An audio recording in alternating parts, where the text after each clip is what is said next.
첫 번째 이 질문, 제가 좀 지방이나 농어촌 같은 이런 전략적인 선택을 해보는 것도 괜찮다라고 하는 말씀을 좀 많이 드렸는데, 특히 사실 이제 이런 걸 하려고 그러면, 전략적 선택을 하려고 그러면 결론은요, 준비가 돼 있고 내공이 있는 가정만이 이걸 할 수 있어요. 웬만한 사실 이걸 하고 듣고 난 다음에 할까 말까 이렇게 고민되면 아직 준비가 안 된 거예요. 이미 그런 실험들을 초등학교 때부터 많이 해보고 미리 한번 내려가가지고 이 시골 학교 괜찮네. 오히려 시골 학교가 방과 프로그램도 훨씬 더 많습니다. 지금 여기는 하고 싶은 것도 막 못 듣고 서울이나 뭐 이런 데 그런 게 상당히 많잖아요. 돌봄 시간도 훨씬 더 긴 데도 많고, 인프라들을 한번 직접 내려가서 경험을 해보면 이거 훨씬 낫네. 여기가 서울에 그냥 애매한 서울에 있는 것보다 좋다라고 하는 느낌이 드는데, 갈까 말까 고민하고 이러면은 사실은 용기를 내기가 쉽지가 않거든요. 주변에 또 서울에서 누렸던 인프라든지 뭐 이런 거 못 누리는 거 이렇게 비교되는 마음이 들거나, 또 애는 가서 적응할 수 있을지 뭐 여러 가지 이렇게 변수를 생각하면 사실 쉽지가 않은데, 그런 부분들을 그러면 만약에 옮긴다, 특히 이제 구체적으로 지역도 말씀해 주셨는데 충북에 어느 지역으로 옮긴다, 그러면 그런 입시 정보나 이런 걸 어떻게 알아볼 수 있느냐. 뭐 가장 기본적인 거는 제 책이나 뭐 이런 데서 제가 그런 지역 학군으로 내려갔을 때 또 어떤 거를 해볼 수 있다는 거, 그런 것들을 좀 말씀드린 내용들을 우선 1차적으로 참조를 해보시고, 제 블로그나 책이나 그런 걸 참조를 해보시면 좋을 것 같고요. 그 다음에 구체적으로 입시 정보가 없어도 초중은 뭐 잘 아시다시피 입시 정보 자체가 많이 필요한 건 아니거든요. 우선은 그래서 오히려 제가 시골 학교가 더 심플하고 좋다는 게, 학생들이 적은 가운데 사실은 인지적으로 치고 나오는지 그거를 보기가 훨씬 더 쉽거든요. 그리고 또 선생님들도 학생들이 몇 명이 없으니까, 여기 서울은 기본이 뭐 2, 30명 되잖아요. 근데 시골 학교는 10명대야. 이런 학교로 가고 그런다 그러면 훨씬 더 아예 하나하나에 대해서 선생님이 더 파악하고 알고 있는 게 사실 많을 수 있잖아요. 그리고 적은 숫자의 학생 가운데서 본인이 아까 말씀드린 대로 1등을 한다. 그다음 뭐 그 안에서도 학교에서 뭐 경시대회도 있고 뭐도 하고 뭐 이럴 텐데, 교육청 추천 인재를 뭐 누구를 해야 되고 이런 부분에서 하나하나 선생님이 가이드를 해주겠죠. 그래서 그런 걸 굳이 몰라도 되고, 중요한 거는 그 안에서 아이가 좀 재밌게 공부를 하고 또 좀 공부를 할 수 있는 그런 역량들을 키울 수 있느냐. 그게 이제 오히려 그런 부분이 관건인 거죠. 이제 주변이 너무 공부를 별로 안 하고 그러는 분위기, 노는 분위기 그러니까 아이도 나는 이 정도 하면 되는데 왜 나보다 더 하랬냐, 이런 식으로 나올 수도 있거든요. 근데 그 부분에서 더 중요한 거는 이제 정보라기보다는 아까 말씀드렸듯이 집에서 하는 꾸준한 나름대로의 루틴인데, 그게 인지적인 문제집 푸는 루틴이 아니라요. 우선은 가장 기본적인 거는 사실 시골이나 아니면 우리 또 자녀교육 측면에서 특히 유초등 어렸을 때 단계에서는 가장 요즘 핵심이 디지털 노출을 줄여야 되거든요. 디지털을 TV나 유튜브나 이거를 2-3시간 보는 가운데 차분한 생각이나 아니면 뭐 문해력을 늘리는 인지능력, 독서능, 이걸 기대할 수 없거든요. 계속 지금 후두엽 자극만 받기 때문에 애들이 경박해져요. 그다음에 자제력이 떨어지게 되고. 우선은 이거부터 해야 돼, 이거. 지금 시골로 내려가든 서울에 있든지 간에 TV가 없어야 되고, 유튜브 시청 같은 걸 1시간 내로 줄이거나, 아니면 굳이 본다면 같이 보거나, 아니면 다큐멘터리 같은 거라든지 뭐 이런 걸 봐가지고 그 화면 전환이 굉장히 빨리 들어가는 그런 만화들 같은 거 있죠. 그 자극적이고 색감이 너무 자극적인 거, 이런 건 자꾸 후두엽 자꾸만 주기 때문에 아이들이 그런 자기통제력이라든지 전전두엽 기능이 상당히 훼손될 가능성이 있다는 거예요. 그러면 이제 입시적으로 나중에 뭐 달리, 그건 이제 입시 물 건너 가는 거예요.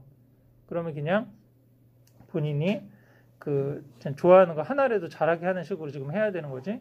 만약에 입시적인 걸 생각해서 뭐 의대를 노리고 지방의대 그걸 내려갔는데 벌써 애가 TV를 1-2시간 보고 게임을 1-2시간 하는, 이건 뭐 당연히 물 건너 간 거지 그냥.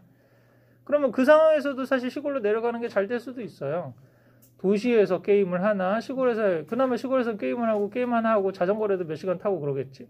밖에 나가서 연일에도 달리고, 뭐, 아웃도어 액티비티를 더 많이 하겠죠. 여기는 뭐, 어디 갈 만한 데 없고, 뭐, 그렇다 그러면 더 사실 좁은 환경에서 집에만 있고, 뭐, 이럴 가능성들이 사실 있으니까. 그리고 거주 비용도 훨씬 더 적죠? 그러면 차라리 서울에 있는 뭐 집을 전세를 주고 현금을 마련해서 투자를 하고, 그 다음에 시골에 있는데 거주비는 확 내려가지고 그렇게 사는 동안에 자산을 불려가지고 나중에 얘가 공부 쪽이 아니다 싶었을 때 뭔가 해줄 수 있는, 서울에 이제 팔지 마시고요, 전세로 주라고. 그러면 이제 나중에 본인이 와가지고 정말 얘가 나중에 늦게 튀어가지고 뭐 일을 한다든지 탁월한 능력이 돼. 그래서 서울 수도권에 다시 올 수 있는 역량이 돼. 그러면 그때 와서 살 수 있는 집은 하나 뭐 마련해 준 셈이 되는 거잖아요. 그래서 그런 식으로 사실은 아이가 뭐 인지적으로 입시적으로 승부를 볼 수 없는 경우도 저는 지방이 나을 수도 있는데, 근데 이런 거는 좀 사실은 여러 가지 또 결단이 필요한 측면도 있으니까 뭐 구체적으로 생각을 해보실 필요가 있겠고요. 그 다음에 아까 말해서 의대나 교대 같은 지역인재 전형을 노리고 사실 지방으로 내려가는 것도 지금 여기서도 최상위권인데 내려가는 애들이 의미가 있을 수 있는 거예요. 여기서도 지금 중하권인데 내려간다는 거는 그냥 아까 더 큰 그림, 경제적 자유, 그다음에 그거를 보고 가는 거지. 그다음에 여기서 그냥 시달리고 애들하고 게임만 하고 올리고 뭐 그렇게 하는 것보다 좀 시골에서 그나마 어차피 게임을 하는 거라도 거기서 조금 놀 수 있는 그런 좀 더 여유 있고 그런 좀 삶을 어렸을 때 살다가 나중에 어차피 본인 능력 있으면 다 수도 뭐 서울이나 아니면 대도시로 다 가게 돼 있거든요. 가서 일자리가 거기밖에 없기 때문에. 그래서 그런 큰 그림을 보는 차원에서 내려가는 거는 한번 고려를 해볼 수 있다라고 말씀드릴 수 있겠죠.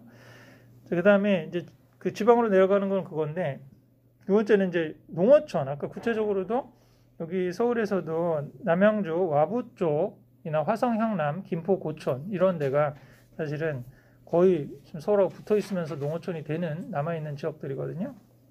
근데 그런 부분으로 갔을 때 농어촌이 전형 자격이 되려면은요, 중고등 6년을 같이 계셔야 돼요.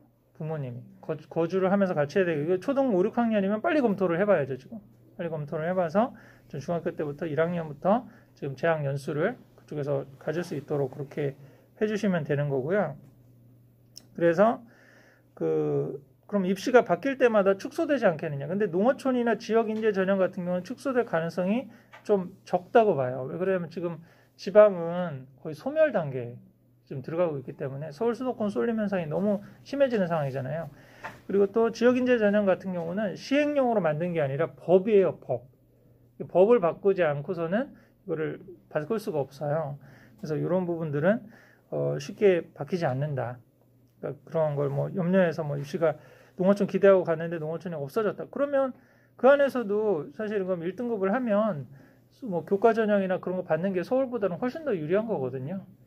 그다음에 서울대 직윤도 뭐 마찬가지죠. 지금 제가 있는 지역에도 모 고등학교가 있는데 150명이거든 전교생. 서울대 2명씩 해마다 보내는데 지금 그 수능 최저도 지금 낮춰주고 그러니까. 오히려 근데 공부 잘하는 애들은 다 뭐 청주 쪽이라든지 뭐 아니면 전국 단위 자석으로 빠졌겠죠. 근데 나름대로 소신을 갖고 그 남아 있는 애들이 있다는 거죠. 그 의대나 서울대를 노리고 남아. 걔네들은 그 혜택을 보는 거지. 그 이전에 선배는 수능 최저가 굉장히 높았기 때문에 못 갔을 애들이 지금 수능 최저가 낮춰지고 난 다음에 한 200명 정도가 더 서울대에 들어갔거든요. 그래서 그런 부분들을 적극적으로 활용을 해볼 필요가 있고요. 네, 만약에 그러면 구체적으로 경기도로 서울에 살다가 경기도 쪽으로 갔을 때 비평준화가 많은데 비평준화 지역 학교들은 좀 어떤 차이가 있느냐. 자, 비평준 고등학교 같은 경우는 아까 화성고라든지 그러니까 그 남양주에 있는 동아고, 그다음에 양평에 있는 양서고 같은 데가 있거든요.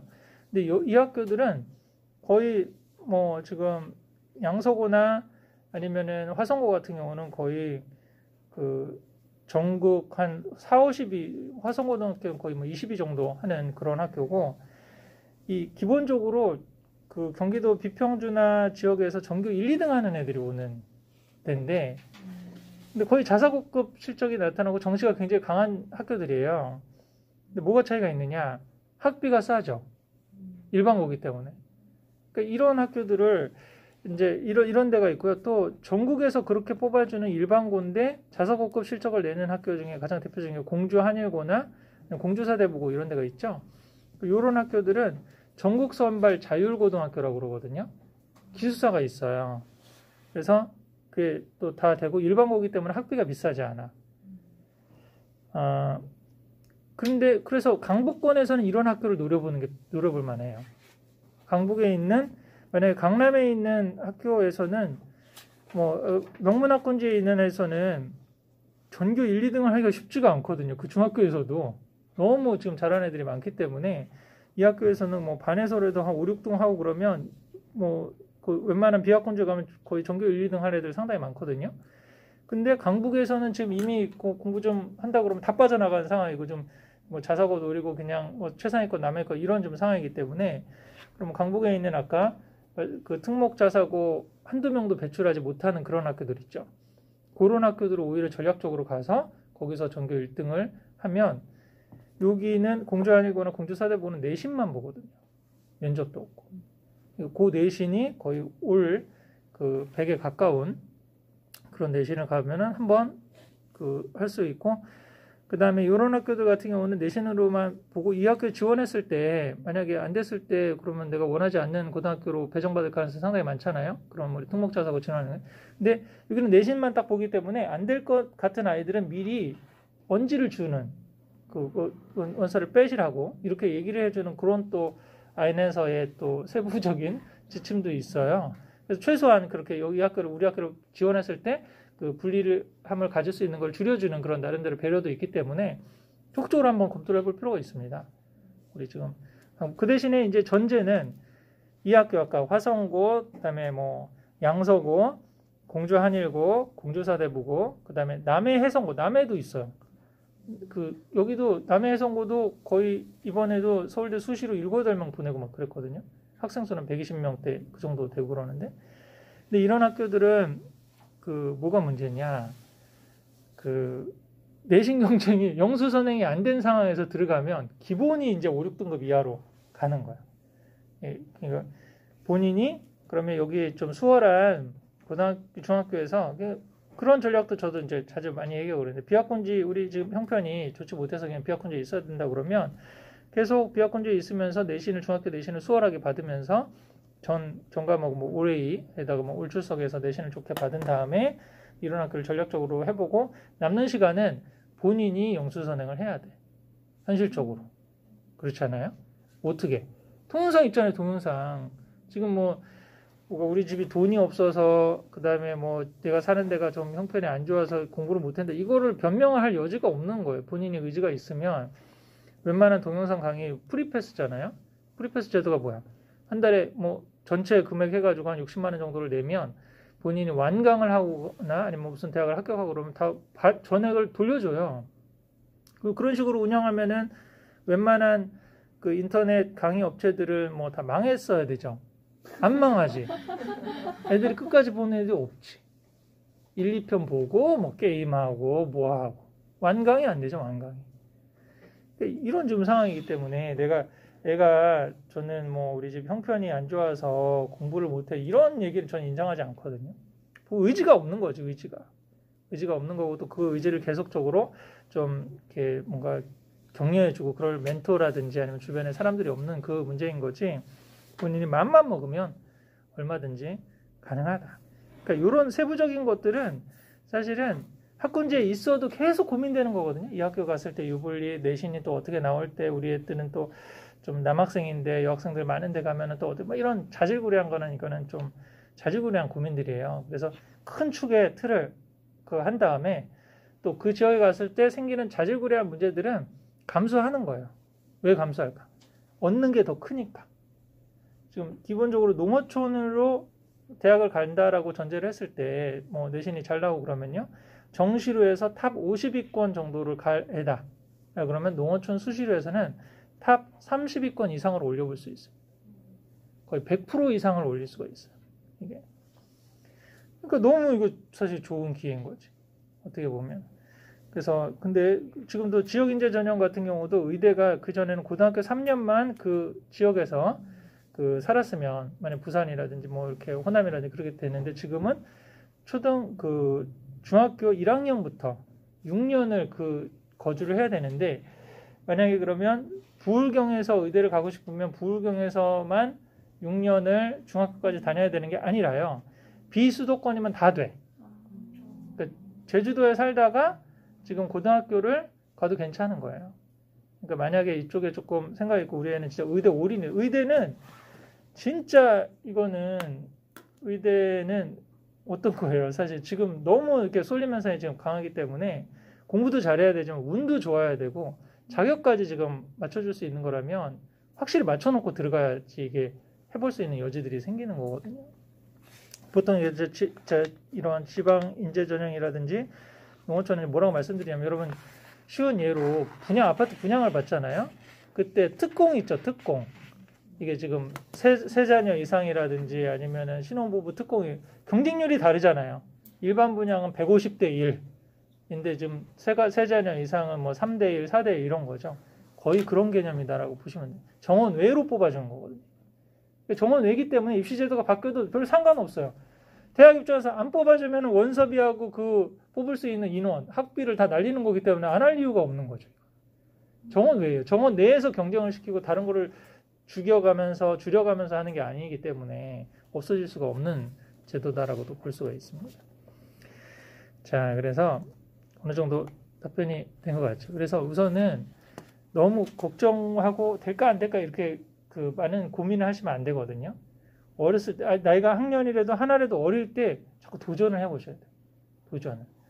그러고 난 다음에 지금도 이제 농문학과에서 탈대치하거나 탈목동하는 경우들이 있어요. 초중까지는 뭐 대치동에 있다 보다 이게 너무 안 되겠다 싶어가지고 강남 외곽으로 빠져서 이거 하는 가정도 보면 미리 초중 때 그런 시도들을 해봤던 가정들 또 다른 지역에 있다가 여기 한번 와서 경험해보고 나가는 과정 이게 지금 되지 어렸을 때부터 유치원부터 다니는 가정은 아닌 걸 알면서도 발을 빼지를 못해.